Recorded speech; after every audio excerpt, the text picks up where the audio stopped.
Black Book is under the, quote, direct control of the director of the FBI. Look at this clip. This is way off the topic, but who has Jeffrey Epstein's Black Book? Black Book? FBI. But who? That is, I mean, there's... that's under direct control of the director of the FBI. All right, so you were sworn in as director more than 200 days ago. Now the Black Book is under your direct control. So why haven't you released the names of Epstein's co-conspirators in the rape and sex trafficking of young women and girls? The Rolodex, which is what everybody colloquially refers to as the Black Book, has been released. Oh, no, you're talking about what the journalist got 5 years ago? No, that's not what we're talking about. We're talking about what you were talking about there, the Black Book under the direct control of the FBI director. We have released more material than anyone else before. The Biden administration, Obama administration had the exact opportunities to release this material, and they never did. And if you are selling the men and women of the FBI, we're not going after child predators. Hang on, you said we're not going after child predators. 1,500 child predators arrested this year, 35% increase. I'll reclaim my time. 4,700 child victims Mr. Chairman, I'm going to reclaim my time if you could instruct the witness. Why have you changed your position? There you were saying it's under the direct control of the FBI director and all of it should be released.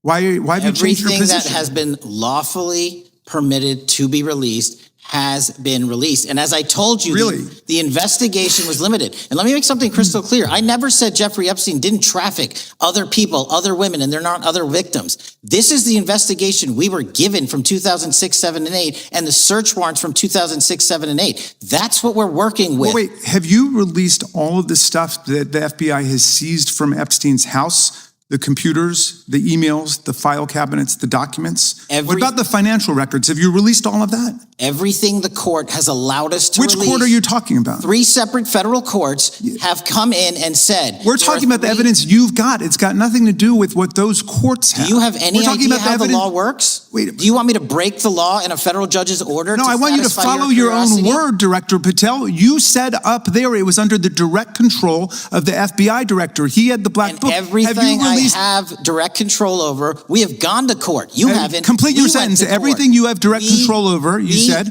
Have gone to court, and everything we have direct control over. Complete your sentence. You said everything. We're releasing. He'd like to complete his answer.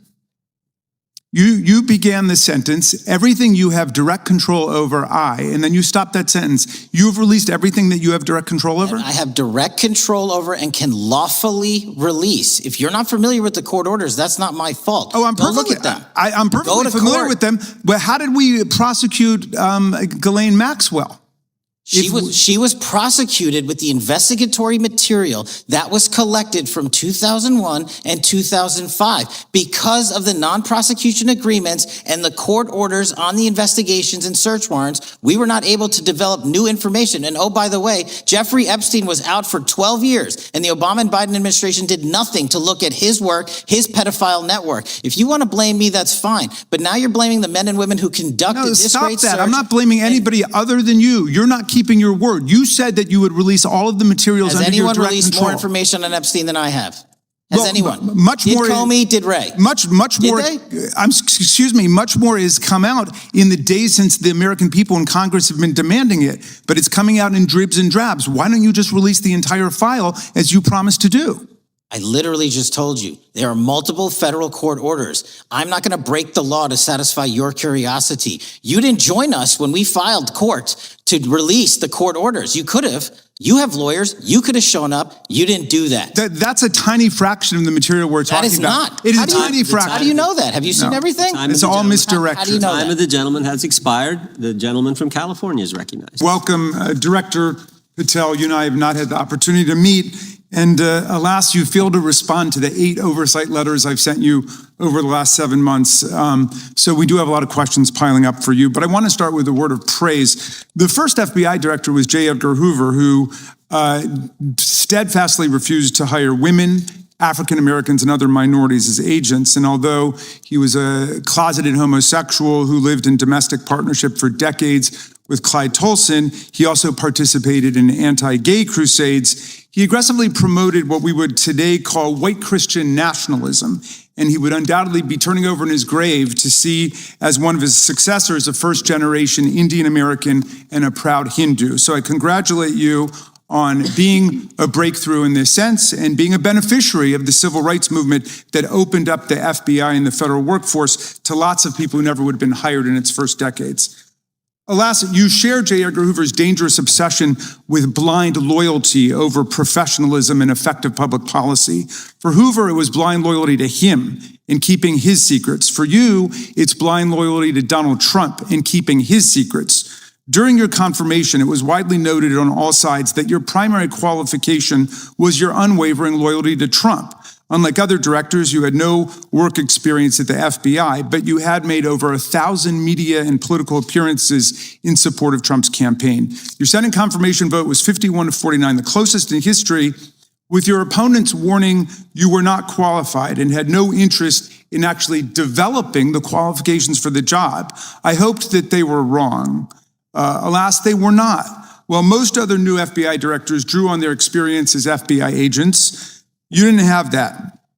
But you did write a picture book trilogy for children ages 5 and up based on your experience clashing with President Trump's political enemies. In your book, you describe your literary alter ego, Kash the Knight, as a wacky, easily bored wizard carrying out King Donald's vengeance by driving his enemies out of the kingdom. In the books, King Donald is besieged by the evil Hillary Queentown, but saved in the end by Kash. Then Kash goes on to catch mules who are stealing the 2020 election for the great King Donald from Sleepy Joe. And then in the third book, Kash takes down the dragon of the jalapenos, nicknamed the DOJ.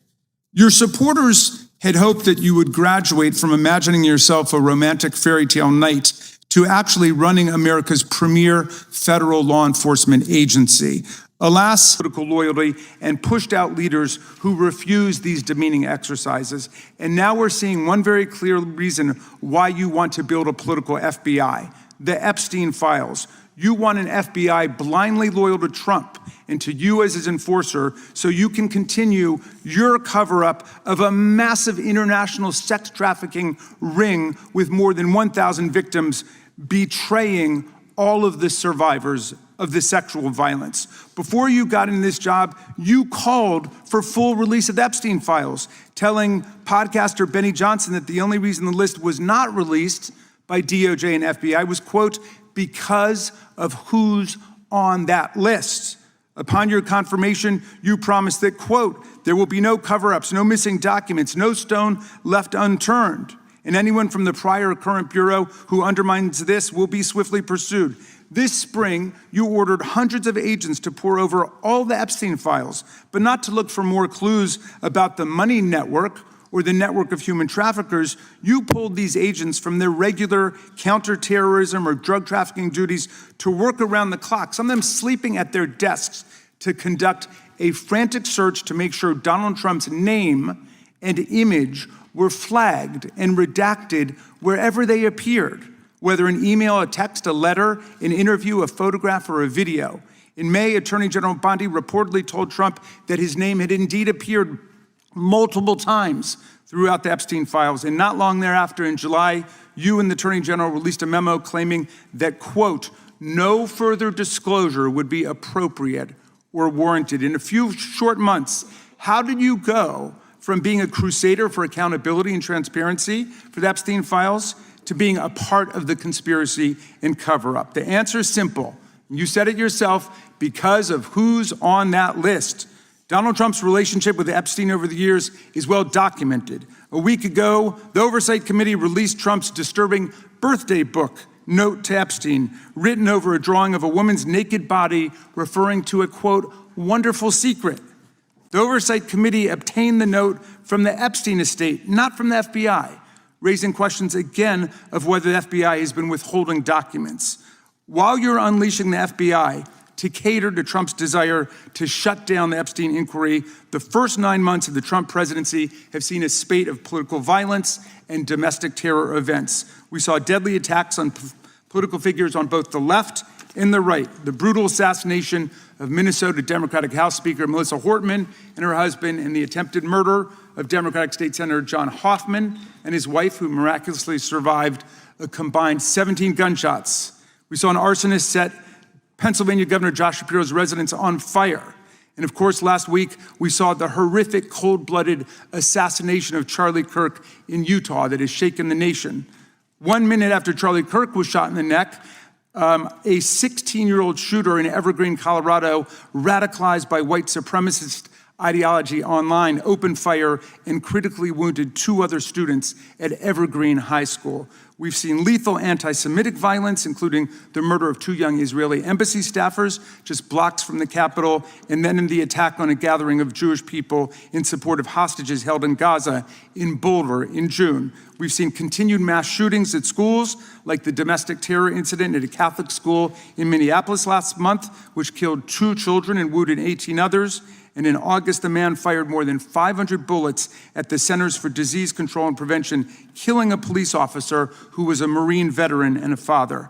People like Melissa Hortman and Charlie Kirk should be able to participate in politics as elected officials or active citizens without being shot down in cold blood in the United States of America. People should also be able to go to elementary school, to middle school, to high school, to work, to the mall, and to church without being shot down in explosions of gun violence. The important position at the FBI requires a leader who puts public safety and national security and the rule of law first. I'm afraid, Director Patel, you've given us reason to believe you've used the powers of the FBI to serve Donald Trump and his agenda of partisan retribution. You've broken your promise not to do that. You've betrayed Jeffrey Epstein's victims and survivors. You've turned your back on the career law enforcement officers of the FBI, and as a result, you've left all of us less safe than before. Mr. Chairman, I yield back.